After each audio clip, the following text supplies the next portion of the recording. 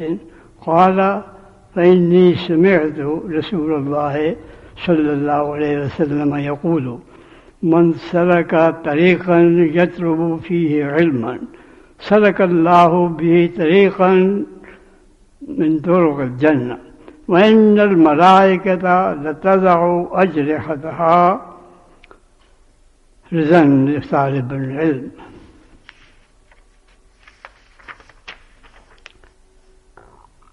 وإن العالم يستغفر له من في السماوات ومن في الأرض والحيتان في جوف الماء، وأن الفضل العالم على العابد كفضل القمر ليلة البدر على سائر الكواكب، وإن العلماء ورثة الأنبياء، وإن الأنبياء لم يورثوا دينارا ولا درهما، وإنما ورثوا العلم، فمن أخذه أخذ بحظ وافر. یہ نبی کریم صلی اللہ علیہ وسلم کی حدیث امام احمد نے، ترمذی نے، دارمی نے، ابو داؤد نے حدیث کی بہت سی کتابوں میں یہ نقل بھی ہے۔ حضرت ابو الدرداء رضی اللہ تعالی عنہ سے یہ نبی کریم صلی اللہ علیہ وسلم کی جو بات ہے، یہ قیس سیر ابن قیس کہتے ہیں کہ میں حضرت ابو الدرداء کے پاس دمشق کی مسجد میں بیٹھا ہوا تھا۔ حضرت ابو الدرداء بہت معروف صحابی ہیں، رسول کریم صلی اللہ علیہ وسلم کا انصار سے تعلق رہتے ہیں۔ کہتے ہیں کہ میں دمشق کی مسجد میں بیٹھا ہوا تھا، ان کے پاس ایک شخص آیا اور اس نے کہا کہ اے ابو الدرداء، میں آپ کے پاس نبی کریم صلی اللہ علیہ وسلم کی مدینہ سے آیا ہوں، مدینۃ الرسول سے، اور میں نے سنا ہے کہ وہ آپ حضور سے ایک حدیث بیان کرتے ہیں، تو میں اس کے لیے آیا ہوں۔ یہ دھارمی کی روایت میں یہ مزید ہے کہ انہوں نے پوچھا کہ کیا تم کسی تجارت کے لیے تو نہیں آئے؟ نہیں، انہوں نے کہا کہ نہیں۔ انہوں نے کہا کہ کسی اور کام کے لیے تو نہیں آئے؟ انہوں نے کہا نہیں، میں تو حدیث ہی سننے کے لیے آیا ہوں۔ اب یہ آپ دیکھ لیجئے کہ ایک شخص کہاں سے چلا، مدینہ منورہ سے، اور کہاں پہنچا؟ دمشق میں۔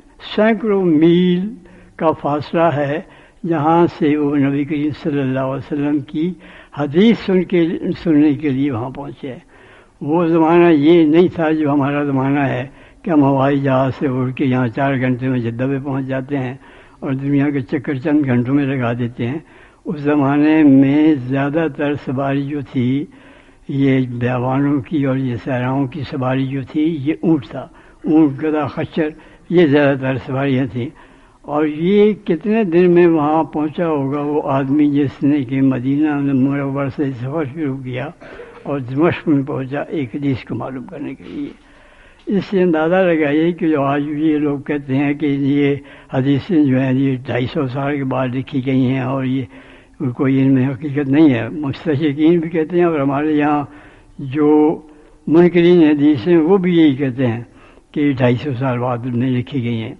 اگرچہ ایک بار ایسے ہوا کہ جرمنی کے ایک رسالے میں ایک مضمون آیا اس بات کا، کسی مستشرق نے لکھا کہ حدیثیں جو ہیں یہ پیغمبر اسلام کے 250 سال کے بعد لکھی گئی. اس رسالے نے وہ مضمون تو شائع کر دیا، لیکن اس سے پہلے یہ نوٹ لکھا کہ اب یہ بات ثابت ہو چکی ہے کہ یہ بات غلط ہے. ڈاکٹر حمید اللہ کا مضمون اس سلسلے میں اسی رسالے میں فلاں شمارے میں شائع ہو چکا ہے، جس میں انہوں نے ثابت کر دیا ہے کہ یہ اس زمانے سے نہیں، 250 سال کے بعد نہیں، بلکہ حضور کے زمانے سے ہی کتابت شروع ہو گئی تھی. تو یہ نوٹ کے ساتھ اس نے شروع کر دیا. گویا وہ بھی اب تسلیم کرنے لگ گئے ہیں، لیکن ابھی ہمارے یہاں یہ وقت نہیں آیا کہ ان کو اللہ تعالیٰ توفیق دے جو ہمارے یہاں منکرین حدیث ہیں کہ یہ تسلیم کریں کہ یہ احادیث جو ہیں یہ نبی کریم صلی اللہ علیہ وسلم کی اسی زمانے سے شروع ہو گئی تھی.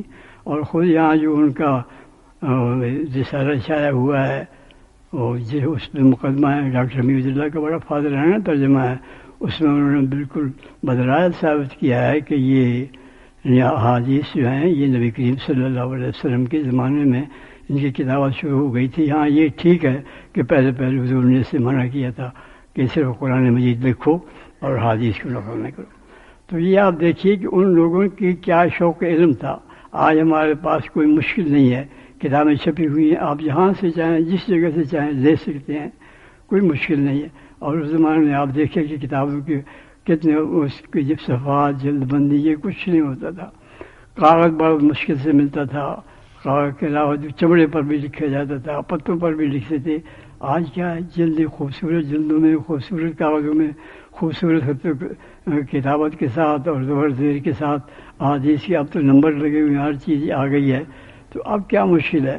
اب ہمیں اس بات کو سوچنا چاہیے اور غور کرنا چاہیے کہ ایک شخص جو مدینہ منورہ سے چلا سینکڑوں میل فاصلہ طے کر کے وہ حدیث سننے کے لیے حضرت ابو درداء کے پاس پہنچا، حالانکہ وہ حدیث مدینہ منورہ میں بھی پہنچ چکی ہوگی، یہ بالکل ظاہر بات ہے، لیکن انہوں نے ان کی زبان سے جنہوں نے نبی کریم صلی اللہ علیہ وسلم کی زبان سے اس کو حدیث کو سنا تھا، خود براہ راست سننا چاہتے تھے تو وہاں پہنچ گئے. اب دیکھیے کہ آج کون ایسا ہے جو اس طرح اتنی تکلیف اٹھائے حضور کے ایک ارشاد کو سننے کے لیے کہ کئی دن کا سفر، راستے کی مشقت، مسافرت کی سفر جو آج کی صورت اس سفر میں ہے وہ اس زمانے میں تو بالکل نہیں تھی. تو فرمایا وہ شخص پہنچا، انہوں نے کہا کہ میں تو صرف یہ حدیث سننے کے لیے آیا ہوں. تو وہ حدیث اس پر حضرت ابو درداء نے انہیں بتایا، ایک حدیث نبی کریم صلی اللہ علیہ وسلم کی سنائی. وہ اس بارے میں تھی، یہ جو اس نے سفر کر کے اتنا دور سے آیا تھا کہ اس کا یہ کام جو ہے یہ اللہ تعالیٰ کے نزدیک کتنا مقبول ہے اور اس کی اللہ تعالیٰ کی کتنی قدر ہے. تو آپ نے فرمایا کہ فإني سمعت رسول اللہ صلی اللہ علیہ وسلم یقول من سلک طریقا یطلب فیہ علما سلک اللہ بہ طریقا من طرق الجنہ، کہ جو شخص علم حاصل کرنے کے لیے کس راستے پر چلے گا، سفر کرے گا، اللہ تعالیٰ اس کو جنت ایک راستے پہ چلا کر اس جنت میں پہنچا دے گا. علم کا حصول جو ہے یہ جنت کے لیے استحقاق ہے. ایک آدمی جو علم دین، علم صحیح، علم خدا و رسول کے احکامات کا علم، قرآن کا علم، سنت کا علم، یہ جو علوم ہیں جو اللہ تعالیٰ کی طرف اس کے احکام کی پیروی کی طرف رہنمائی کرتے ہیں، ان کا جو ہے ان کے حصول کے لیے جس راستے پر چلتا ہے آدمی وہ جنت کے راستے پر چلتا ہے اور اللہ اس راستے پر چلنے والوں کو جنت میں پہنچا دیتا ہے. اس سے بڑا اور کیا انعام ہے؟ کیا آپ کی ساری دنیا کی جو حاصل ہے وہ کیا چیز ہے؟ لوگ جو عبادت کرتے ہیں، جو پڑھتے ہیں، پڑھاتے ہیں، سب کچھ کس لیے؟ وہ تو جنت کے لیے کرتے ہیں. نمازیں بھی جنت کے لیے پڑھتے ہیں، زکوٰۃ بھی جنت کے لیے دیتے ہیں کہ اللہ تعالیٰ کی خوشنودی کا وہ مقام ہے، وہاں ہم جائیں. تو یہ بھی ایک طریقہ ہے کہ لوگ کہتے ہیں کہ جنت نہیں، اللہ تعالیٰ کی رضا. جنت تو خود اللہ کی رضا کی ہے، وہ تو اس نے خود منتخب کیا ہے، وہ مقام بنایا اللہ کے نے اپنے نیک بندوں کے لیے، اپنے پسندیدہ بندوں کے لیے، اپنے صالح بندوں کے لیے. تو اس سے بڑی کیا انعام ہو سکتا ہے؟ تو آپ نے فرمایا کہ وہ جو شخص علم صحیح، علم مفید، علم قرآن و حدیث، علم ہدایت کے راستے پر چلتا ہے، وہ اللہ تعالیٰ اس کو جنت کے راستے پر گویا ڈال دیا اور وہ جنت میں پہنچ جائے گا. پھر فرمایا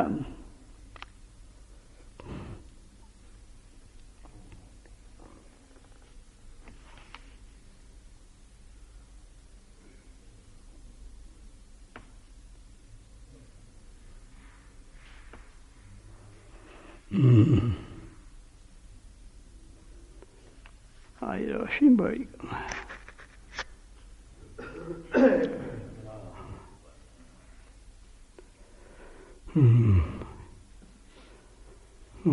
فرمایا کہ والعلم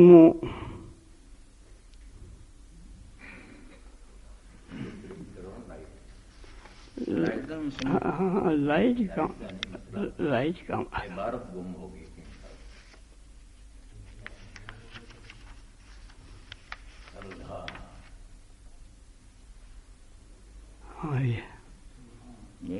ہاں ٹھیک ہے بس. ان الملائکۃ ہاں ان الملائکۃ لتضع اجنحتها.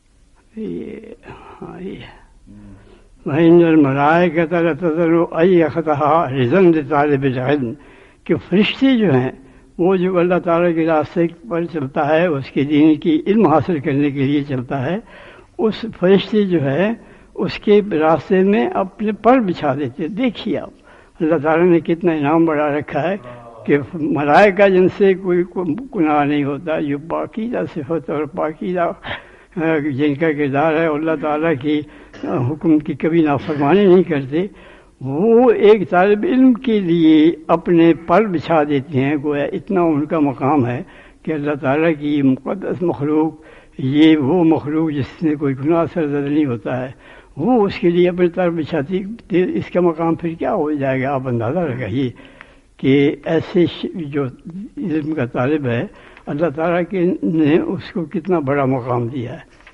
آئیے وَإِنَّ الْعَالِمَ يَسْتَغْفِرُ لَهُ مَنْ فِي السَّمَاوَاتِ وَمَنْ فِي الْأَرْضِ وَالْحِيتَانُ فِي جَوْفِ الْمَاءِ. اور سنیے ذرا آپ، وَإِنَّ الْعَالِمَ جو عالم جو ہے، جو شخص علم حاصل کرنے والا ہے، علم حاصل کر رہا ہے، عالم تو ہمیشہ ہی طالب علم رہتا ہے. حقیقتی عالم جو ہے وہ کبھی یہ نہیں کہتا کہ میں نے سارا علم حاصل کر لیا. تو عالم جو ہے اس کا مقام یہ ہے صاحب علم کا کہ اس کے لیے زمین و آسمان کے اندر جو چیزیں ہیں، جو مخلوق ہے اللہ تعالیٰ کی جاندار، وہ اس کے لیے استغفار کرتی ہے، اس کے لیے بخشش کی دعائیں مانگتی ہے. اس کا اتنا مقام ہے کہ اگر اس سے کوئی لغزش ہو جائے تو وہ دعا کرتی ہیں. گویا یہ ایک مجاز ہے کہ یہ ہم آہنگ ہے دنیا کی اللہ تعالیٰ کی یہ ساری مخلوق، یہاں تک کہ مچھلیاں جو ہیں پانی کے اندر وہ بھی طالب علم کے لیے، وہ بھی صاحب علم کے لیے دعا مانگتی ہیں. اگر اس سے کوئی لغزش ہو جائے تو اللہ تعالیٰ اسے معاف کر دے اور اس کے مقامات بلند کرے، اور اس کی نامہ اعمال سے وہ کوئی اگر لغزش ہو جائے تو اس کو محو کر دیا جائے. فی جوف الماء ان فضل العالم علی العابد کفضل القمر لیلۃ البدر علی سائر الکواکب. اور عالم کی فضیلت جو ہے عابد پر اسی طرح سے ہے جس طرح کہ 14ویں کے چاند کی عام ستاروں پر ہوتی ہے. یعنی جس طرح کہ اب کوئی بھی ستارہ ایسا نہیں ہے جس کی اتنی روشنی ہو کہ اس میں آدمی کوئی کام کر رہے، اس میں آسانی کے ساتھ بالکل دل جمعی کے ساتھ سکون کے ساتھ بغیر کسی ٹھوکر کھائے چل سکے. لیکن چاند کی چاندنی ایسی ہے، ایک تو اس میں وہ گرمی نہیں ہے کہ جس سے کہ انسان تنگ آ کے پسینہ پسینہ ہو جاتا ہے اور تھک کے بیٹھ جاتا ہے اور سائے کی تلاش میں رہتا ہے. اس میں کسی سائے کی ضرورت نہیں ہے. اس کی اتنی چاندنی ایک خوبصورت چیز ہے دنیا. اور جس طرح کہ اس کی فضیلت ہے نور کے بارے میں، روشنی کے بارے میں عام ستاروں پر، اس لیے عالم کی فضیلت جو ہے وہ دوسرے عابد جو ہیں ان پر ہے. یعنی اس کا مطلب یہ ہے کہ جس طرح کہ چاند کا فیض جو ہے وہ محدود نہیں ہے، اسی طرح عالم کا فیض جو ہے وہ صرف اس کی حد تک، یہ بالکل محدود حد تک نہیں رہتا، بلکہ اس کی روشنی جو ہے وہ دوسروں تک پہنچی ہے۔ علم روشنی ہے، اور یہ روشنی جو ہے عالم کے وجود سے دوسرے لوگوں تک پہنچتی ہے اور ان کو بھی رستہ وہ دکھاتا ہے۔ لیکن اس کا یہ مطلب نہیں ہے کہ عالم جو ہے وہ عابد نہیں ہوتا اور جو عابد ہے وہ عالم نہیں ہوتا۔ عالم جو ہے وہ عابد بھی ہوتا ہے، اللہ تعالیٰ کی عبادت بھی کرتا ہے، لیکن اس پر غالب جو ہے وہ یہ ہے کہ اس روشنی کو پھیلاتا ہے جو روشنی اس سے حاصل ہو گئی ہے، تاکہ بجائے اس کے کہ وہ خود اپنی ذات کو تکمیل میں لگا رہے، دوسرے انسانوں کو بھی اس راستے پر چلائے۔ یہ نور کا راستہ جو ہے عابد جو ہے وہ عالم بھی ہوتا ہے، اس سے علم بھی ہوتا ہے، لیکن اس پر عبادت غالب ہوتی ہے۔ وہ اپنے آپ کو اس طرح سے علم کے پھیلانے میں وقف نہیں کرتا جس طرح کہ ایک عالم کرتا ہے۔ یہ پہلے ایک حدیث میں یہاں پہلے بھی اس سلسلے میں کہہ چکے ہیں حضور کی، نبی کریم صلی اللہ علیہ وسلم کی حدیث، اور وہ پھر انشاءاللہ آئندہ بھی آئے گی۔ وَإِنَّ الْعُلَمَاءَ وَرَثَةُ الْأَنْبِيَاءِ وَإِنَّ الْأَنْبِيَاءَ لَمْ يُوَرِّثُوا الْعِلْمَ وَلَا دِينَارًا لَمْ يُوَرِّثُوا دِينَارًا وَلَا دِرْهَمًا وَإِنَّمَا وَرَّثُوا الْعِلْمَ فمن اخذہ اخذ بوارث۔ آپ دیکھیں کیا وہ عالم جو وہ وارث کس کا ہے؟ وہ کسی سرمایہ دار کا وارث نہیں ہے، اس کے پاس کوئی دولت نہیں ہے۔ اس کے بعد دولت کیا ہے؟ وہ دولت ہے جو انبیاء نے اپنے ورثے میں چھوڑی ہے۔ بتائیے، انبیاء تو سب سے زیادہ افضل انسان ہیں، انسان کی گلے سرے سبد ہیں، ان کا وارث ہے، اس کا کیا مقام؟ اس کے مقابلے میں کسی سرمایہ دار کا، کسی جاگیردار کا، کسی دولت مند کا کیا مقام ہو سکتا ہے؟ تو عالم جو ہے وہ تو ان کا جو وارث ہے جو دنیا کے سب سے زیادہ مقدس پاکیزہ انسان تھے، اور جنہوں نے اپنی زندگیاں جو ہیں وہ اللہ کا راستہ دکھانے میں، لوگوں کو ہدایت دینے میں، لوگوں کو صحیح راستے پر چلانے کے لیے وقف کر دی، اور اس میں کسی مصیبت سے، کسی تکلیف سے انہوں نے گریز نہیں کیا۔ تو فرمایا کہ وہ جو ہے یہ انبیاء نے کوئی پیسہ وہ وراثت نہیں چھوڑ کے، ان کا ورثہ تو علم ہے۔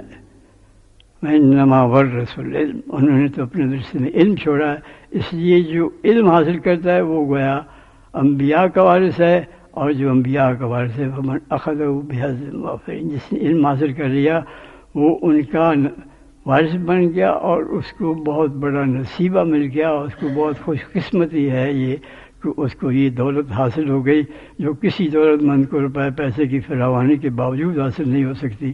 آخر دعوانا اللہ تعالیٰ ہمیں شوق بھی دے علم کا، اور ہمیں اس پر عمل کرنے کی توفیق بھی دے۔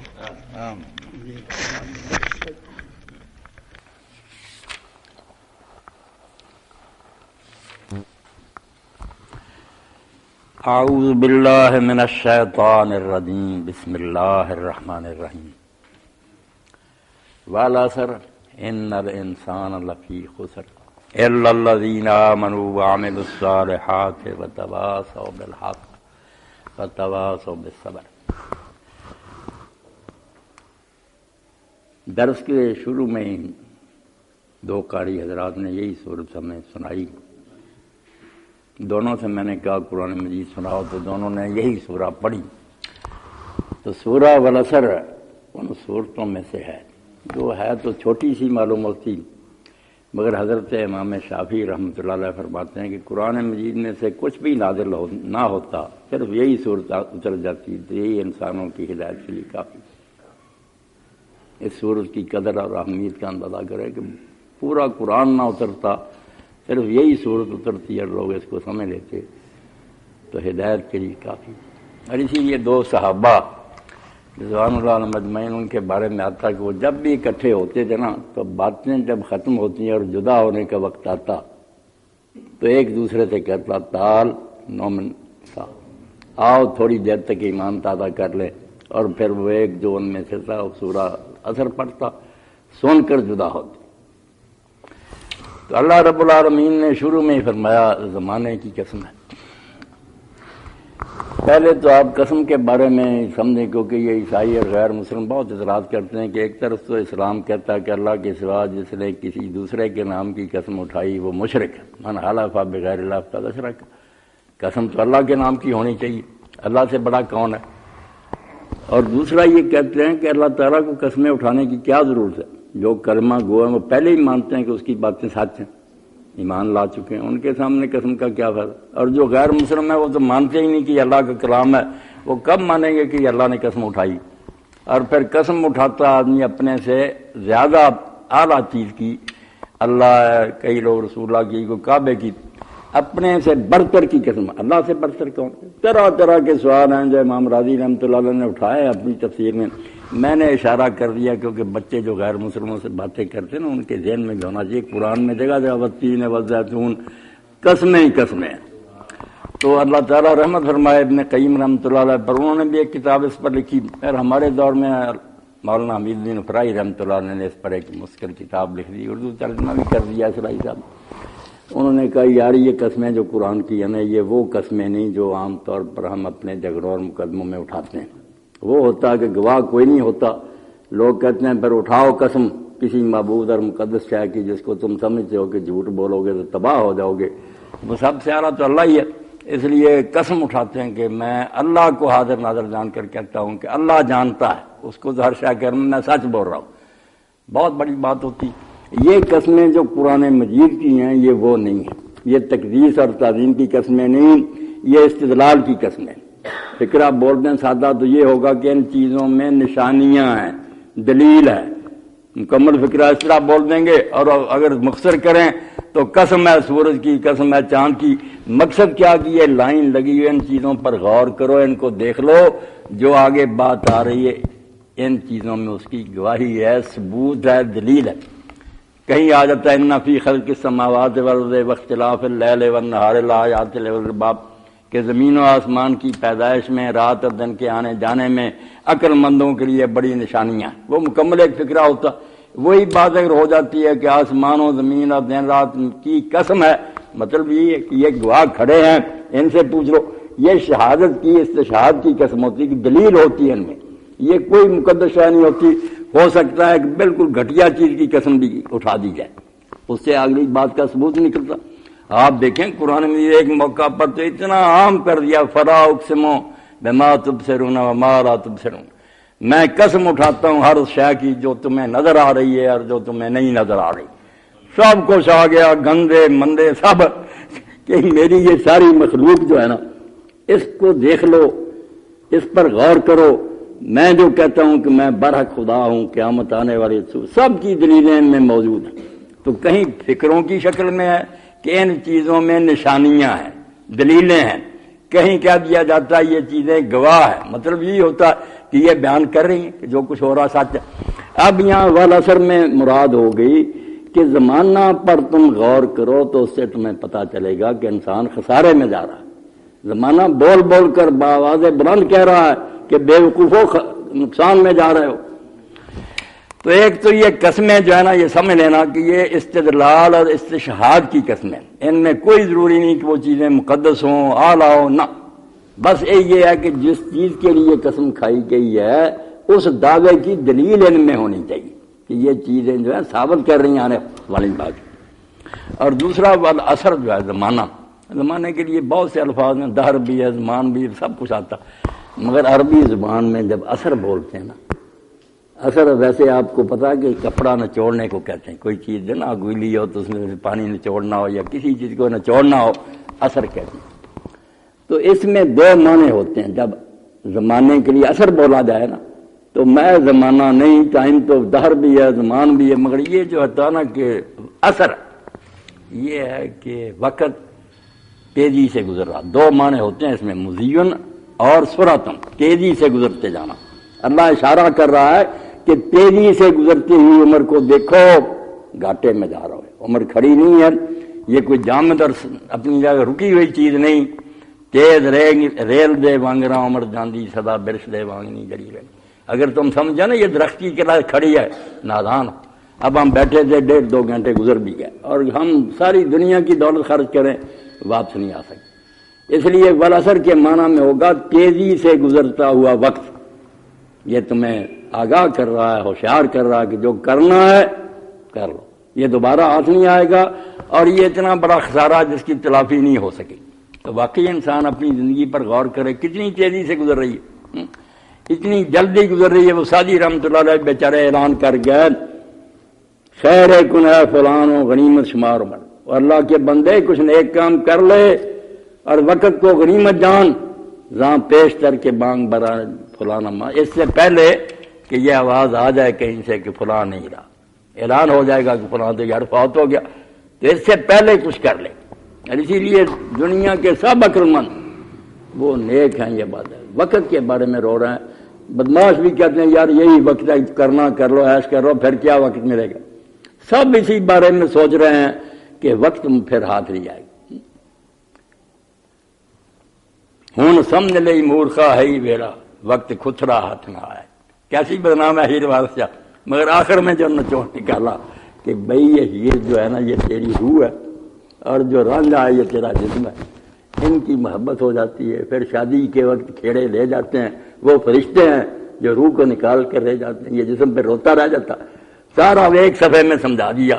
تو اس میں پھر یہ بات کہی ہوں سمجھ لئی مورخا بیوقوف، اب وقت تک سمجھ لو. ہوں سمجھ لئی مورخا ہے ہی میرا، وقت خطرا ہاتھ نہ آئے. جب گزر ہی جائے گا وقت پھر وہ ہاتھ نہیں آئے گا، پچھتاتے رہ جاؤ. من نمی گوہم زیاکن یا بفکر سود بھائی. ایک دانا کہتا میں نہیں کہتا کہ نفع کر یا نقصان کر، یہ تیری مرضی ہے. جو کچھ کرنا ہے نا ہر چخواہی زود کن، جلد کر لے پھر یہ وقت ملے گا نہیں. تو اللہ تعالیٰ نے پہلے ہی لفظ ہی ایسا بولا وقت کے بارے میں، مزین اور سراتن، دو مفہوم اس میں ہوتے ہیں. گزرتے جانا تیزی سے، یہ بات ہوتی ہے کہ جو تیزی سے گزرتا جا رہا نا وقت، اس کی طرف دھیان کر. ان الانسان لفی خسر، کہ جو اس وقت سے فائدہ نہیں اٹھاتے گزرتا جاتا. صبح ہوتی ہے، شام ہوتی ہے، عمر یوں ہی تمام ہوتی. اسی طرح بے وقوف اپنی عمر گزارتے جاتے ہیں، مر جاتے ہیں، نتیجہ بھگتنے لگتے ہیں. تو تیزی سے گزرتے ہوئے وقت کی طرف اگر دھیان کرے. امام راضی رحمۃ اللہ علیہ رکھتے ہیں میرے والد مرحوم جو کہتے ہیں کہ مجھے اس صورت کی سمجھ اس دن آئی جب میں نے ایک آدمی کو دیکھا کہ وہ برف بیچ رہا تھا. تو اس طرح صدا لگا رہا تھا، بجائے کہنے کے برف خریدو وہ کہتا تھا یار رحم کرو اس آدمی پر جس کا سرمایہ جو ہے گھلتا جا رہا، اگر تم نہیں خریدو گے تو میری برف تو گھل جائے گی. پھر تو اس وقت مجھے سمجھ آئی کہ یہ بات اصل میں انسان کی عمر کی ہے. یہ فائدہ نہیں اٹھاتا، یہ تو گھلتا جا رہا برف کا. تو ان الانسان لفی خسر، جو اس قیمتی وقت کو جو تیزی سے گزر رہا نہیں برتے، اس سے فائدہ نہیں اٹھاتے، وہ سارے میں. عمر یہ نہیں کہ صرف گزر گئی وہ بال بن جائے گی، لعنت کا توق بن کر گلے میں چمٹ جائے گی کہ اتنا وقت دیا تھا کس میں گزار کر آئے ہو. الا الذین آمنوا وعملوا الصالحات وتواصوا بالحق وتواصوا. اس خسارے سے صرف وہ لوگ بچ سکتے ہیں جو چار چیزیں جو ہے نا ان کو مہیا کریں، ان کا اہتمام کریں، یہ اکٹھی کر لیں. ان کی عمریں کارآمد ہیں، انہوں نے وقت سے فائدہ اٹھایا، وہ خسارے میں نہیں، وہ نفع کما کر یہاں دنیا سے گئے. اور اسی لیے حضرت علی رضی کا قول ہے کہ دنیا کو برا نہ کارا کرو. یہ مطلب اولیاء اللہ کے نیک بندوں کی تجارت کی منڈی ہے. یہاں تم اگر صحیح مانو ان سے سودا کرو تو بڑا کما کر جاؤ گے، مفلحون ہوگے، کامیاب ہوگے. جو نہیں صحیح طریقہ سے استعمال کرتے وہ خسارے میں. تو کہا کہ ہاں جو لوگ ایمان لائے اور انہوں نے نیک کام کیے اور ایک دوسرے کو حق کی وصیت کی اور ایک دوسرے کو صبر کی وصیت کی، وہ خسارے میں نہیں ہیں، وہ بہت کامیاب ہیں. چند روزہ زندگی میں اللہ کو راضی کرنے والے کام کیے اور اب بھی پھر راحت کے مستحق ہو گئے. ایسی جنت کہ جس میں ہر شے ملے گی. اللہ تعالیٰ نے جنت کا تو ذکر کیا، کیا پوچھتے ہو بام فیہا ما تشتہی الانفس، جو جی چاہے گا وہ ملے گا. ایسا کہہ دیا کہ گن گن کر تمہیں کیا نعمتیں بتائیں، جو کسی کا شوق ہوگا نا پورا. کئی لوگوں نے کہا اللہ کے رسول اللہ سے ہم غریب ہیں، ہمیں گھوڑا ملے گا. فرمایا جنت میں جاؤ گے دروازے پر کھڑا ہوگا، کاٹھیاں اس پر ڈالی ہوں گی، تیار ہوگا، سوار ہو جاؤ. جو مدینہ شریف کے انصار تھے وہ کھیتی باڑی کرتے کہنے لگے اللہ کے رسول وہاں کھیتی باڑی کا بھی کوئی موقع ملے گا. تو اللہ کے رسول علیہ السلام نے فرمایا ہاں لوگوں کو پلاٹ ملیں گے، وہ صبح اس میں کاشت کریں گے، شام کو پک جائیں گے، کاٹیں گے. تو جب یہ بات جنتیوں کی سنائی تو پھر کئی جو مہاجر ساتھی تھے انہوں نے کہا یا رسول اللہ وہ کوئی انصاری ہوں گے جنہیں وہاں بھی کھیتی باڑی. پیار کی بات ہے کہ یہ انصار جو ہیں یہ کھیتی باڑی میں لگے، ہم تو پہلے تجارت پیشہ. تو اللہ نے کہا بھائی جنت وہ ہے جہاں ہر وہ چیز جو تم چاہو گے نا ملے گی. اور ایک بات جو قرآن مجید میں آپ دیکھتے ہیں کئی جگہ آتی ہے، لا خوف علیہم ولا هم یحزنون، نہ انہیں کوئی ڈر ہوگا نہ کوئی غم ہوگا۔ اس کو بعض لوگ کہتے ہیں جو ولی ہوتے ہیں انہیں نہیں کوئی ڈر غم، قرآن میں ایسا ہی عبارت آئی، مگر ولیوں میں سے پھر وہ نبیوں کو بھی نکال دیتے ہیں، پیروں کا کوئی گروہ مراد لے، بالکل غلط بات۔ نبی اگر اللہ کا ولی نہیں تو اور کس نے ولی ہونا؟ سب سے بڑا ولی جو ہے اللہ کا دوست ہو تو نبی ہوتا ہے ولی کا علیہ السلام۔ تو یہ آیت جو ہے نا اس کو سمجھنی، یہ نہ دنیا کے بارے میں نہ قبر کے نہ قیامت کے، یہ جنت کی بات، جہاں بات ہوگی نا کہ انہیں ڈر اور غم نہیں ہوگا، یہ فکرہ سمجھ لیں جنت سمجھانے کے لیے۔ جنت کیا؟ اس کے لیے ایک اسٹائل یہ ہے کہ جہاں نہ ڈر ہوگا، خوف ہوتا ہے آئندہ کا، کہ وہاں انہیں کوئی آئندہ کا خطرہ نہیں ہوگا کہ بوڑھے ہو جائیں، بیمار ہو جائیں، نکالے جائیں، اللہ تعالیٰ ناراض ہو جا، کسی قسم کا آئندہ کا کوئی انہیں خطرہ نہیں ہوگا۔ اور پچھتاوا جو ہے یحزنون، یہ پہلے کا، کہ غم بھی کوئی نہیں ہوگا کہ ہم نے یہ نیکیاں کی تو پچھتائیں کہ وہ تو کوئی کام نہ آئیں، کہ اس کا اجر نہیں ملا فرمایا، نہ آئندہ کا کوئی ڈر ہوگا نہ ماضی کا کوئی پچھتاوا ہوگا، سارے خطرے ختم ہو گئے، مزے کی دنیا۔ تو اللہ رب العالمین فرماتے ہیں جنت ملے گی، مگر اس کے لیے 4 چیزیں چاہیے۔ ایک ایمان ہے، ایمان کے بارے میں سمجھ لینا چاہیے کہ ایمان ماننے کو نہیں کہتے، جو ترجمہ کر لیتے ہیں نا ماننا کوئی چیز نہیں، ماننا تو آج وقت میں بات کر رہا ہوں آپ سب مانتے ہیں کہ ہاں میں بول رہا ہوں آپ سن رہے ہیں، یہ تصدیق ہوتا ہے کہ سچ ہے یہ بات، یہ ایمان نہیں ہے۔ ایمان کیا کہ کوئی شخص باہر سے آئے، آپ نے وہ واقعہ نہیں دیکھا، اس نے آ کر بتایا کہ وہاں یہ ہوا، تو آپ اس کے اعتماد پر مانیں، اعتبار کریں کہ یہ سچ بول رہا، کسی کے اعتبار پر اس کی بات کو ماننا، یہ ایمان کہلاتا۔ اس لیے جو کہتے ہیں نا آنکھوں سے دیکھ کر ہی مانیں گے، وہ پر تصدیق ہوگی، جنت دوزخ دیکھیں گے مان جائیں گے، سچ ہے کہیں گے اب مان لیا ہمیں، نہیں، کچھ فائدہ نہیں ہوگا۔ ایمان اب ہے کہ ہم نے نہ اللہ دیکھا، نہ فرشتے دیکھے ہیں، نہ رسول نے جو کوئی بتایا وہ کچھ نہیں دیکھا، مگر آپ کی سچائی پر اعتماد کر کے کہ ہم نے ہر طرح پرکھ لیا، دشمنوں نے بھی آپ کی زندگی کو کسوٹیاں پرکھا، آپ نے ساری عمر میں کوئی جھوٹ نہیں بولا، آپ کی صداقت پر اعتماد کر کے جو مان رہے ہیں یہ ایمان ہے۔ کسی کے اعتماد پر جو بات مانی جائے ایمان وہ۔ تو پہلی بات تو اللہ نے کہی کہ جو لوگ عقل سے، یہ نہیں کہ بیکری کی باتیں ہوتی ہیں، عقل بالکل جو ہے نا وہ ساتھ دیتی ہے کہ یہ بات جو کہہ رہا ہے یہ ناممکن نہیں، محال نہیں، ٹھیک ہے میں نے نہیں دیکھی تو انہونی بات تو نہیں، یہ سچا آدمی بتا رہا مان رہا۔ اور آپ دیکھتے ہیں کہ علم کے لیے اللہ نے ہمیں صرف آنکھیں نہیں دی کہ آنکھوں دیکھی بات مانے، ایک دوسرا ذریعہ بھی دیا، کان، کہ سن کر بھی مانے۔ اگر صرف آنکھوں دیکھی بات ماننی ہوتی، جیسے یہ بے دین کہتے ہیں ہم نے نہیں دیکھا نہیں مان، تو یہ کان کیوں ملے؟ ٹیلی فون سنتے ہو، ریڈیو سنتے ہو، یا دوسرے لوگوں کی خبریں سنتے ہو، کان کیوں برتے ہو؟ پھر کان اور علم زیادہ آنکھوں کی بجائے سما سے حاصل ہوتا ہے۔ آنکھوں دیکھی باتیں تو بہت تھوڑی ہیں، میں اتنی دیر اپنے گاؤں میں رہا، ساری عمر میں اپنے مربع پھر کر نہیں دیکھے، جو 50 مربع تھے نا ان کی ایک ایک جو ہے نا کھیت نہیں دیکھا، اب پتا ہے کہ 50 مربع تھے، تو جو بات ہوتی سن کر، پھر یہ کہ بات کہنے والے کی صداقت پرکھنی چاہیے، آپ ہر طرح تسلی کریں کہ اس کی کوئی غرض تو نہیں، کسی مطلب کے لیے تو یہ بات نہیں کر رہا، سچا ہے، جاندار آدمی، اس کے بعد اس پر اعتبار کر کے مانے تو وہ ایمان ہے۔ اس لیے اللہ تعالیٰ نے شروع میں کہہ دیا قرآن سے انہیں ملے گا نفع جو ایمان بالغیب۔ ایمان بالغیب کا مطلب یہ نہیں کہ وہ باتیں جھوٹی ہوں، نہیں، ہوتی سچی ہیں مگر دیکھی نہیں ہوتی، بین دیکھے ماننا۔ تو اللہ کے رسولوں سے بڑھ کر کوئی سچا نہیں ہوا۔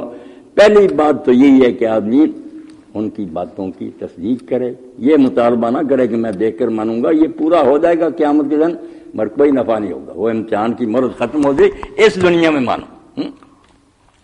تو دوست آئے تھے 2-3 بیٹھے، وہ کاشف کا بھی ذکر کر رہے تھے، وہ کہتے تھے شیعہ حضرات کا جو نا علم میں عقائد وہ عقل پر بہت مبنی ہے۔ میں نے کہا یار عقل کی بات کیا کرو، عقل کو درمیان سے نکال دیں تو پھر تو ہم بیوقوف بن دیں کہ جو جی چاہے کہہ دیں میں نبی ہوں اور یہ پہ مانتے جائیں۔ عقل تو ملی اسی لیے ہے، مجھے آنکھیں ملی، میری آنکھوں میں نور ہے، پھر ہی روشنی مجھے فائدہ دیتی ہے، میں اندھا ہوں مجھے روشنی کیا فائدہ دے سکتی؟ یہ یقین جانو نبی کو پہچان ہی نہیں سکتا آدمی اگر اس کے پاس عقل نہیں۔ اسی لیے مجنون اور دوسرے لوگ جو ہے نا بری ہیں، نہیں، عقل جو ہے نا وہ پہلے ہی جانتی ہے کہ یہ باتیں جس کی تعلیم میں ہوگی وہ نبی ہوگا۔ آپ حیران ہوں گے، دین کوئی ایسی بات نہیں کہتا جو آدمی کے اپنے اندر نہیں، صرف اس وقت پردے پڑے ہوتے ہیں معاشرے کی وجہ سے، غلط صحبت کی وجہ سے، جب وہ نکھر کر سامنے آتی نا آدمی یہی کہتا ہے کہ یار یہ تو میرے دل میں ہی تھا. اسی لیے دین فطرت کہلاتا نا. سورہ نحل جب اتری اس میں جب آیا کہ ان اللہ یامر بالعدل والاحسان ہے، تو ایک بدو آیا، اس نے کہا رسول میرے تجھے پہچاننے کے لیے اور کسی بات کی ضرورت. جو میرا دل مانتا تھا نا کہ نبی کو یہ باتیں کہنی چاہیے، یامر بالعدل والاحسان اور ایتاء ذی القربی، واقعی آپ نے کہیں، اور جو روکنے کی تھی ینہا عن الفحشاء والمنکر والبغی، کوئی بات نہیں رہی جن میں نہیں آگی. اس سے بڑھ کر مجھے کون سی دلیل چاہیے؟ اسی کو رومی رحمۃ اللہ علیہ فرماتے ہیں جو ہوتے ہیں اجاڈر، وہ معجزے مانگتے رہتے ہیں کہ نبی چاند کو ٹکڑے کرے، مردہ زندہ کرے، اور یہ ایمان نہیں لاتے. یہ چیزیں ہو جاتی ہیں، دکھا دی جاتی، کافر مرتے ہیں. 20 آدمیوں نے کہا کہ چاند ٹکڑے کرے، آپ نے پہاڑ پر کھڑے تھے، اللہ سے دعا کی ٹکڑے ہو گئے، ایک بھی ایمان نہیں لایا، سارے بدر میں ہلاک ہوئے بری طرح. تو معجزوں سے ایمان ہی نصیب ہوتا. درد دلے ہر کس کے دان شرا مزاج، روح آواز پیغمبر معجزات. جن کے اندر عقل ہوتی ہے نا، ان کے لیے پیغمبر کا چہرہ اور اس کی گفتگو معجزہ ہوتی ہے. وہ اس سے پہچان لیتے کہ یہ باتیں صرف سچا آدمی کر سکتا، کوئی دوسرا آدمی نہیں کر سکتا. عقل ٹکراتی ہی نہیں. جب لوگوں نے کہا نا شریعت میں کئی باتیں ایسی جو عقل کے خلاف ہیں، تو عبد الرحمن بھی ان چیزوں میں پھنسا ہوا ہے. اس کو چاہیے کہ میزان جو منہاج سنا نا ابن تیمیہ کی، اس کے حاشیہ پر ہے کتاب در و تعارض، کہ عقل اور نقل میں جو ٹکراؤ پیدا کرتے نا کہ یہ حدیث عقل کے خلاف ہے، یہ مسئلہ عقل. انہوں نے کہا یار عقل تمہاری ٹھکانے نہیں، ورنہ عقل اور نقل میں تعارض ہو سکتا؟ عقل بھی اللہ کا دیا ہوا نور ہے، نقل بھی خدا کا فرمان ہے. اللہ کے اپنے دونوں کام ٹکرا جائیں گے. یہ فعل ہے عقل اس میں ہم نے پیدا کی، وہ قول ہے، ٹکرا نہیں سکتے. اور وہاں بہت پیارے انداز میں قیمتی کتاب ہے، سمجھایا کہ جہاں ٹکراؤ نظر آئے گا، یا وہ نقل صحیح نہیں ہوگی، حدیث نہیں ٹھیک ہوگی، ضعیف ہوگی، کمزور ہوگی، یا لوگ اس آیت کا مطلب سمجھتے نہیں ہوں گے صحیح، یا تو نقل کے سمجھنے میں کچھ خرابی ہے، یا عقل جو تم سمجھتے نا خواہشات کو، وہ بھی پڑھ رہے تھے کاشف کے ساتھی کہ ہوا کو. تب میں نے کہا یہی تو تمہیں سمجھ نہیں آتی، ہوا اور چیز ہے، عقل اور چیز ہے. ہوا گمراہ کرنے والی ہے. ضم الورا جو علامہ ابن قیم نے لکھی کہ ہوا تو نام ہی اس کا اسی لیے کہ یہ گڑھے میں گرا دیتے، گرنے کو کہتے ہیں، ہوئی ہے، یہ برباد کرتی ہے. خواہش پیدا ہوئی، اندھا دھند عمل کر رہی ہے. یہ عورت خوبصورت نظر آتی ہے، میں اس کا بوسہ لے لوں، یہ مال مجھے اچھا لگتا ہے لوٹ لوں. خواہش تباہ کرنے والی چیز ہے. عقل نور.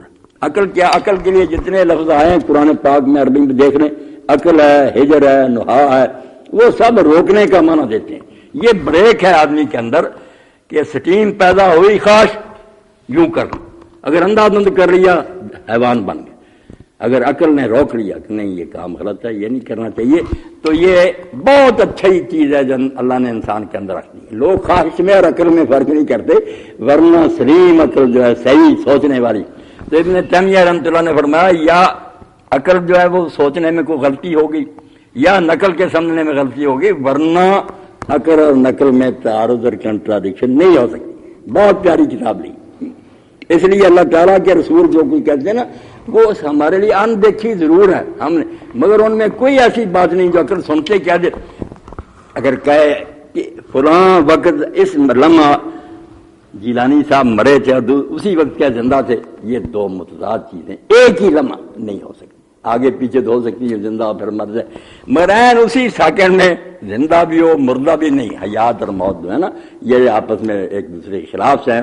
اس کو کہتے ہیں جمع بین الضدین، کہ دو ایک دوسرے کے اپوزٹ سے چیزیں. یہ دین کبھی نہیں کہے گا. ایسی چیزیں کہے گا جو ہمارے لیے عجیب ہیں، ابھی تک تجربے میں نہیں آئی. اس کو ہی کہتے ہیں کہ وہ عقل کو حیران کرنے والی ہوں گی، محالات نہیں ہوں گی. جو محال بات پر کرے گا وہ نبی تو گزارا عقل مند بھی نہیں ہو سکتا. تو فرمایا کہ جو ایمان، پہلی بات تو کہ نبی کو پرکھ لیں، جانچ لیں، پھر اس پر اعتماد کر کے جو خبریں وہ دیتا ہے اس کو سچا مانیں. عقائد درست. جو حکیم صاحب علم کا کہہ رہے ہیں، تو ایمان جو ہوتا ہے علم سے حاصل ہوتا ہے نا. پیغمبر کی تعلیم کو معلوم کرے، اس پر یقین کرے. پھر کہا وعمل الصالحات، کہ صرف علم پر نہ رہ جائیں، اس پر عمل بھی کریں. چار چیزیں اکٹھی ہوگی پھر ہی زاد المعاد ابن قیم کہتے ہیں کہ وہ ملکوت میں اللہ کی بادشاہی میں عظیم بڑا آدمی وہ کہلاتا جو علم، عمل اور اس کے بعد پھر تعلیم، پھر صبر. میں نے اپنی زبان میں بیان کر دیا چار چیزیں، وہی ان میں بیان ہوئی ہے کہ پہلے علم حاصل کرے، علم میں کوئی کمی نہ، جانے کہ نبی نے کیا کہا، اور اس کے بعد اس علم پر عمل کرے. ہم بڑا اچھا نسخہ حکیم صاحب سے لے لیں فلاں بیماری کا، نہ بنائیں نہ کھائیں تو محض جاننے سے کیا فائدہ ہوگا؟ پہلے جانیں، جاننے کے بعد اس پر عمل کریں، وہ کام جو ہے نا پریکٹیکلی کریں.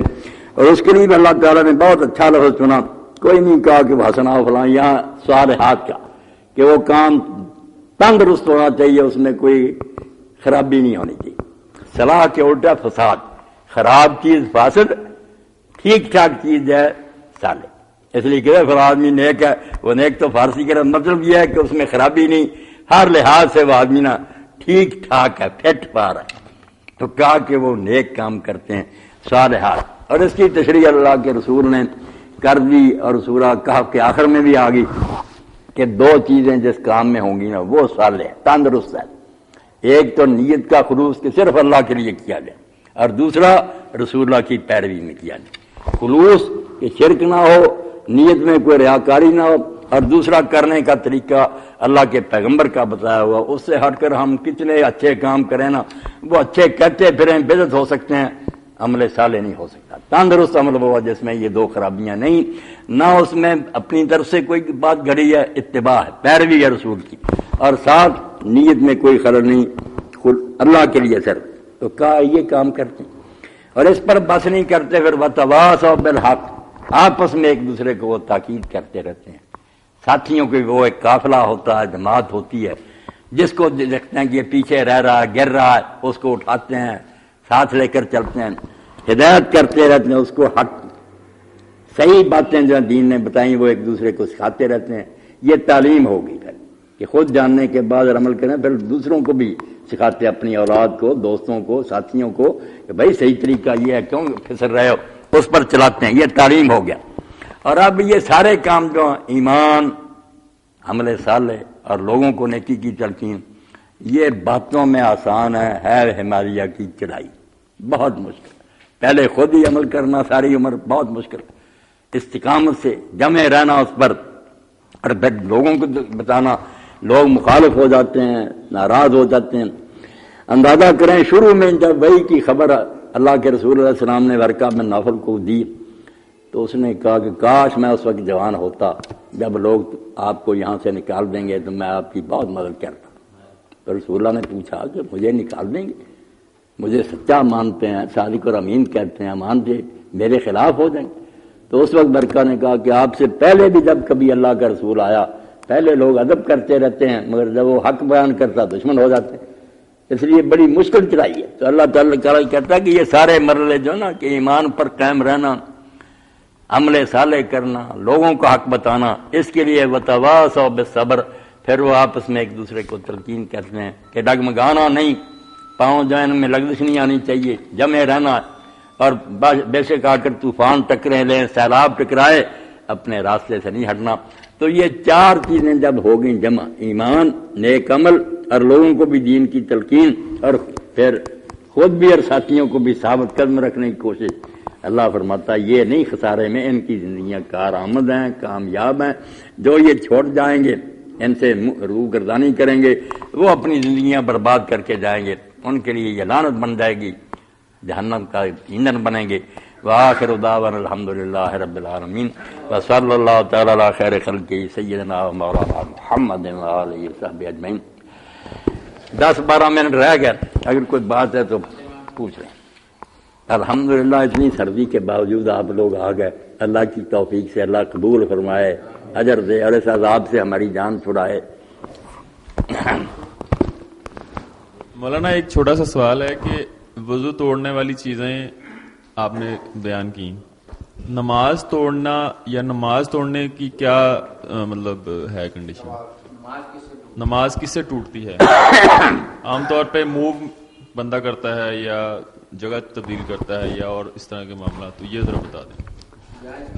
آپ کو بات بتائیں نا کہ اس میں یہ کہتے ہیں لمبے چوڑے نواقع جو بہت خطبہ ہی دیں گے ایک، جو ہاں جی بالکل خطبہ ہی دینا پڑے گا، خطبے میں بیان کریں گے. کچھ لوگ یہ کہتے ہیں نماز کی کو قائم کرنا یا پڑھنے کا، یہ انگوٹھا بھی جو ہے نا یہ بھی نہیں ہلنا چاہیے ایسے کہ نماز میں خلل آتا ہے. ہاں یہ شفیق نے جو بات کہی نا کہ بعض لوگ یہی کہتے ہیں کہ دایاں پاؤں جو ہے نا اس کا انگوٹھا جو ہے نا یہ کیلی ہے، یہ اپنی جگہ سے ہل جائے تو جیسے چکی کا پوڑ اپنی جگہ سے ہل گیا ایسے ہی نماز نہیں ایسی کوئی بات نہیں، نہ نماز ایسی چھوئی میں کوئی نہیں، یہ سب ٹھیک ہی ہیں، خواہ مخواہ تو جگہ تبدیل کرنا ادھر ادھر حرکت کرنا بری ہے، مگر اگر کوئی ضرورت ہو تو ہو جائے تو کوئی بات نہیں۔ اللہ کے رسول علیہ السلام کے بارے میں آیا ہے، کیسی باتیں ہیں، آسان دین۔ اگر آپ تہجد پڑھ رہے ہوتے اور دروازہ جو تھا وہ قبلہ کی طرف ہی تھا حجرہ کا، تو کوئی آدمی اگر دروازہ آ کر کھٹکھٹاتا تو آپ پھر اسی طرح سیدھے ہی چلتے جاتے، کنڈی کھولتے اور پچھلے پاؤں پھر مصلے پر آ جاتے، کیلی کوئی نہیں ہلتی تھی، نہ نماز کا کوئی دیکھتا تھا۔ اگر نماز پڑھتے ہوئے اگر کوئی آواز دیتا نا اور آپ سمجھتے کہ اسے پتہ نہیں نماز پڑھ، تو آپ پھر کچھ کلمے نماز کی اونچی بھی پڑھ دیتے تھے کہ اس کو پتہ چل جائے کہ نماز پڑھ رہا۔ تو کوئی فکر نہ کرے، نماز کوئی ایسی چیز نہیں کہ وہ ہوا میں اڑ جائے گی، خیر ہے۔ ایک مرتبہ تو حدیث پاک میں آتا ہے، آپ نے لوگوں کو سکھانے کے لیے ممبر پر نماز شروع کی، ممبر پر چڑھ گیا، وہاں جا کر اللہ اکبر قرات وہاں کی، پھر پچھلے پاؤں ممبر سے اترتے آئے، سجدے نیچے کیے، پھر اوپر چڑھ گئے، باقی نماز ممبر بڑی پڑھائی۔ تو اچھا کیا آپ نے پوچھ لیا۔ یہ مولانا سورت نمبر 32 ہے السجدہ، اس کی آیت کون سی ہے؟ 32 نمبر سورہ سجدہ، 27 ہے 32 اچھا اس کی آیت نمبر 5۔ اچھا 5 نمبر ہے سورہ سجدہ ہے نا یہ؟ ہاں جی السجدہ 32۔ 5 نمبر ہے یدبر الامر، جہاں سے شروع ہوتا ہے نا، یدبر الامر من السماء الی الارض۔ جی اس میں مولانا جو بہائی لوگ ہیں وہ یہ کہتے ہیں کہ امر چونکہ یہاں پر واحد ہے، اس سے مراد شریعت ہے، اور 1000 سال کے بعد یہ امر آسمان پر چڑھ جائے گا اور نیا امر نازل ہوگا۔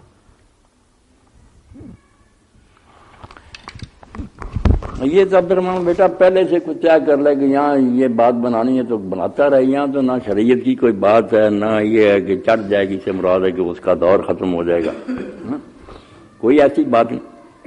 یہاں تو اللہ تعالیٰ صرف یہ بتاتا ہے، اوپر سے بات چلی کہ اللہ نے آسمان زمین اور جو کچھ ان کے درمیان ہے اس کو 6 دنوں میں پیدا کیا، پھر اس کی حکومت پر ہی اپنے قبضہ میں رکھی، کوئی تمہارا اس کے سوا نہ کوئی مددگار ہے نہ سفارشی ہے، تو تم کیوں عقل سے کام نہیں لیتے؟ اسی بات کو بیان کیا کہ میں نے ہی پیدا کی ہے، میں ہی یہ دنیا چلا رہا ہوں۔ اس کو کہا ہے کہ یہ واحد ہی کہنا تھا، اور کیا کہنا تھا؟ یدبر الامر من السماء الی الارض، آسمانوں سے لے کر زمین تک۔ شریعت کی یہاں کیا بات ہے کہ آسمان سے لے کر زمین تک سارا معاملہ جو میں اس کا آپ ہی انتظام کرتا ہوں۔ 1000 سال کی مدت کا اس میں کیا 1000 کی مدت کا بھی کر لینے، یدبر الامر من السماء الی الارض۔ ان کی باتیں ہوتی تھی، چلو کہتے ہیں کہ میں دین کا کام کرتا ہوں زمین میں، اتنے ساتھ زمین کی نہیں، آسمان سے لے کر زمین تک، یعنی سارا جہان، اس کا بندوبست میرے ہاتھ میں، میں اس کا انتظام کرتا ہوں۔ ایتیں بھی نکال دیں گے جہاں بید الامر آئے گا کہ میں نے دنیا بنائی ہے، بادشاہی میرے ہاتھ میں ہی سارے کام کرتا ہوں۔ یہ جو کہتے ہیں دیوتوں کو دے دیے، یہ پیے ہو رہے ہیں، جھوٹ بولتے ہیں۔ الا لہ الخلق والامر، سن لو اسی نے دنیا بنائی ہے، اسی کا حکم چلتا ہے۔ تو یہ جو امور تکوینی ہے نا کہ کن فیکون کے تحت جہان چل رہا ہے، کوئی مصیبت آتی ہے کوئی راہ، اس کی بات نہیں کہ زمین آسمان سے لے کر زمین تک سارا انتظام میرے اپنے ہاتھ میں۔ ثم یعرج الی فی یوم کان مقدارہ الف سنۃ مما تعدون، پھر ایک ایسے دن میں جس کی مقدار نا 1000 سال ہے جو تم گنتے، تمہارے وہ 1000 سال ہوتے ہیں، اللہ کے ہاں بھی وہ ایک دن ہوتا، اس میں پھر وہ آسمان کی طرف چڑھ جاتا۔ تو یہ اللہ تعالیٰ جو اسکیمیں نازل کرتا ہے نا تقدیر کے معاملے، بڑے بڑے لمبے وقفے ملتے ہیں قوموں کو، کئی 1000 سال حکومت کر جاتے ہیں، کہ 2000 سال، کہیں زیادہ مقدار کا بھی ذکر آیا نا، 50,000 سال بھی آ گیا۔ تو اللہ کے منصوبے لمبے ہیں، وہ لوگوں کو موقع دیتا ہے کہ وہ اپنی اچھائی برائی کا مظاہرہ کر لیں، جب وہ حد سے بڑھ جاتے ہیں تو پھر وہ تباہ کر دیے جاتے ہیں، معاملہ اللہ کی طرف لوٹ جاتا۔ یہاں کوئی شریعت کی بات یا نبی آنے وغیرہ کی بات کوئی نہیں۔ یہ 1000 سال کا منصوبہ فرشتوں کو دے دیا جاتا ہے؟ ہاں، کہ اللہ تعالیٰ جو ہے نا یہاں عروج و زوال کے لیے لمبے وقفے دیتا ہے قوموں کو۔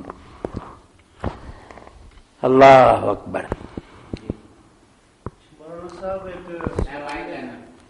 لے لیں مولانا صاحب ایک سوال یہ ہے کہ ایمان کے متعلق کہ احناف کے ہاں ایمان جو ہے وہ یزید و ینقص نہیں ہے، وہ بسیط ہے، اور بنیاد الطالبین میں جو شیخ عبد القادر جیلانی نے احناف کے بارے میں یہ لکھا ہے کہ وہ جو انہوں نے اور 78 فرقے کی نوائی ہے ان میں احناف کو بھی انہوں نے شامل کیا ہے، تو اس کی اصل حقیقت کیا ہے؟ کریں نا سوال کہ ایمان آپ کہتے ہیں آپ کے نزدیک کیا بتائیں نا ذرا، یا دوبارہ کریں نا۔ ایمان بسیط ہے جی۔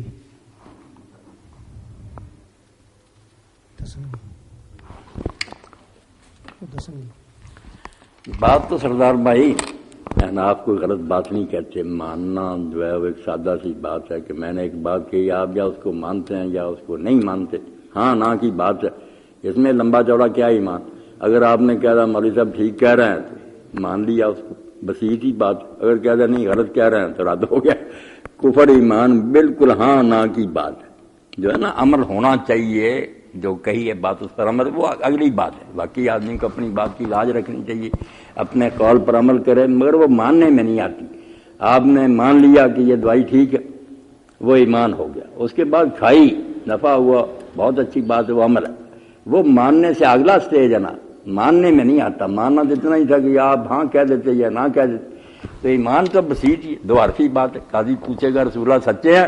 کہہ دیا ہاں سچے ہیں، مسلم۔ اس نے کہا نہیں سچے، کافر۔ اس میں نمازیں روزے کوئی نہیں آئیں گے، صرف انکار یا اقرار، یہی بات ہوگی۔ اسی لیے اللہ تعالیٰ قرآن میں دو ہی کہتا نا، آمنو وعملوا الصالحات، دو نہیں لفظ بولے، ایمان لائے اور نیک کام، اینڈ ہے اس میں چوتھائی صاحب۔ یہ الگ بات ہے کہ عمل پر زور دیا دین نے، کرنا چاہیے، جو ماننے کے بعد نہیں کرتا وہ مجرم ہی ہے، مگر ایمان جو تھا وہ اس نے قبول کر لیا۔ اگر وہ کہتا میں نبی کو سچا نہیں مانتا، کافر ہوتا۔ جب یہ مان لیا، مومن ہو گیا، اس کے بعد اگر وہ عمل نہیں کرتا تو ہم یہی کہتے ہیں فاسق ہے، مجرم ہے، گناہ گار۔ پیر صاحب نے جو کہا نا کہ یہ کہتے ہیں اناف کے ایمان جو ہے نا اس میں کمی بیشی نہیں ہوتی، زیادتی اور نقص کے قائل نہیں کہ ایمان بڑھتا گھٹتا نہیں، الایمان لا یزید ولا ینقص۔ اس پر انہیں آتے ہیں جی نا کہ قرآن کہتا ہے زیادہ تم نہیں مانا کہ ان کا ایمان بڑھتا، یہ کہتے نہیں بڑھتا، قرآن کے خلاف ہے۔ قرآن زیادہ کا ذکر کرتا، کئی جگہ واقعی آیا کہ جب پڑھی جاتی ہیں ان کے ایمان بڑھ جاتے، تو اس سے ناراض ہوئے کہ یہ کہتے ہیں کہ ایمان گھٹتا بڑھتا نہیں، ادھر آتا ہے کہ وہ بڑھتا ہے۔ اب زیادتی اور کمی بیشی سردار آپ تو پڑھے نا، ایک ہوتی ہے کمیت میں، ایک کیفیت میں، ایک تو مقدار میں کہ توڑا ہے میرے پاس، توڑا ہی آپ کے پاس ہے، یعنی کوانٹٹی ایک ہی۔ ایک ہے کہ آپ کے پاس آلہ ہے، سونا ہے، میرے پاس مٹی ہے۔ اس لیے ایمان جو ہے نا کیفیت کے لحاظ سے تو مختلف ہے، جو انبیاء کا صدیقین صدا کہ وہ بہت اعلیٰ ہے، اس میں یقین اور ایمان کی بہت چاشنی ہے، مگر مقدار جو ہے نا کہ ماننا اللہ کو، رسول کو، فرشتوں کو، کتاب، یہ پانچ چیزیں، یہ نبی کو نے بھی اتنی ماننی ہے، میں نے بھی اتنی ماننی ہے، اس میں زیادتی کمی کوئی نہیں، یہ سب کے لیے ایک ہی۔ ایک بات کا بھی انکار نبی کر دے کہ میں فرشتوں کو نہیں مانتا، وہ بھی نعوذ باللہ السلام سے گیا، اور میں بھی کر دوں، تو مقدار جو ہے نا کتنی چیزیں ماننی، پانچ ہیں، اللہ، فرشتے، کتابیں، رسول اور آخرت، یہ پانچ چیزیں سب کو مانی۔ اب ماننا کسی کا ذرا ہے سادہ سا، کسی کا بہت زیادہ دلیلوں کے ساتھ یا پورے یقین کے، وہ کیفیت اس میں اضافہ ہوتا ہے، یہ مقدار جو ہے نا سب کی ایک ہوتی۔ چلو اب وقت ہو گیا، شیخ صاحب ہاں کوالٹی میں فرق ہے۔ اسی لیے علامہ شامی کی کتاب سے دکھانا، یہ ہمارے اہل حدیث بہت کہتے رہے کہ ابو حنیفہ رحمۃ اللہ نے کہہ دیا میرا ایمان جبریل کی طرح ہے، فلاں انہوں نے پھر سمجھایا کہ کاف اور مثل میں فرق کرو، کا ایمان ہے جبریل اور ہے مثل جبریل، وہ الگ نقطہ پھر نوٹ کریں گے اگلے درس میں یاد کرانا۔ انہوں نے سمجھایا کہ سمجھا کرو کہ مثل کہاں آتا بشر و مثل کمار، اور کاف کہاں آتا۔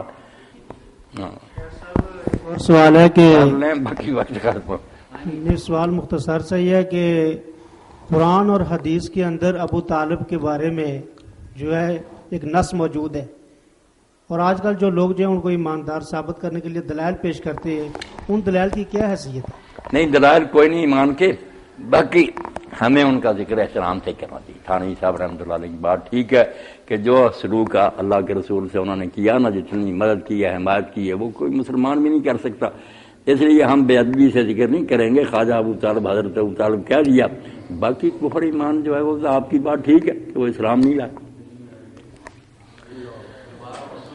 الحمدللہ رب العالمین والصلاة والسلام علی رسولہ الکریم سیدنا و نبینا و مولانا محمد وعلی آلہ وصحبہ اجمعین۔